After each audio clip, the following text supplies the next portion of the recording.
શ્રી ગુજરાતીમાં આપ સૌનું ખૂબ ખૂબ સ્વાગત છે। ક્યારે પણ મોટા દરજ્જાનું અભિમાન ના કરવું જોઈએ, તેને લીધે માનસન્માન મળતું નથી।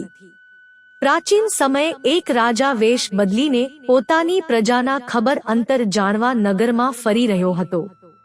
ત્યારે રાજાને રસ્તામાં એક મોરો પથ્થર દેખાયો।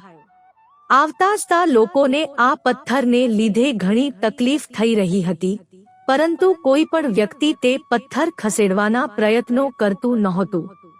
રાજા પથ્થરથી દૂર ઊભો રહીને જોવા લાગ્યો કે આ પથ્થરને કોઈ ખસાડે છે કે નહીં। થોડા સમય પછી અહીં શ્રમિક આવ્યો, તે પથ્થર ખસેડવાનો પ્રયત્ન કરવા લાગ્યો।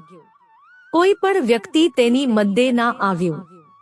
થોડા સમય પછી અન્ય વ્યક્તિ આવી અને તે શ્રમિક પથ્થર ના હટાવી શક્યો તો તેને બોલવા લાગ્યો।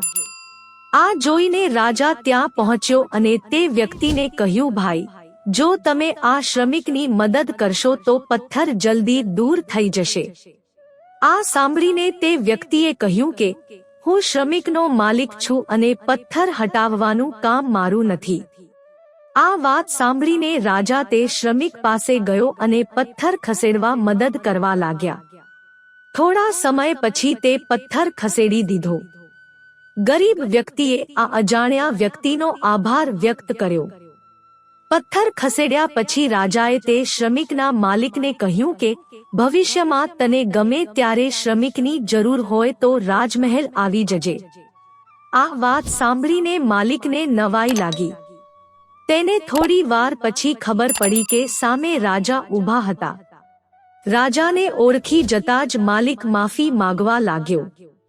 રાજાએ તેને કહ્યું, જો આપણે પોતાના પર ઘમંડ કરીશું અને બીજાની મદદ નહીં કરીએ તો ક્યારેય માનસન્માન નહીં મળે।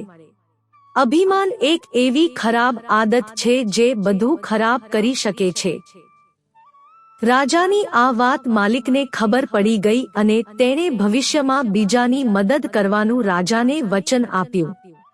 આ ઘટનામાંથી શીખવા મળે છે કે જરૂરિયાતમંદ લોકોને આપણા સામર્થ્ય પ્રમાણે મદદ કરતા રહેવું જોઈએ। આપણા નાના પ્રયત્નોથી બીજાનું ભલું થતું હોય તો તરત કામ કરવું જોઈએ। મિત્રો, જો તમને વિડિયો પસંદ આવ્યો હોય તો લાઈક કરો, શેર કરો અને અમારી ચેનલને સબસ્ક્રાઇબ કરશો જેથી તમને આવા નવા વિડિયોની નોટિફિકેશન મળતી રહે અને તમારો જીવન સુખી અને સરળ બની જશે। વિડિયો જોવા બદલ તમારો ખૂબ ખૂબ આભાર।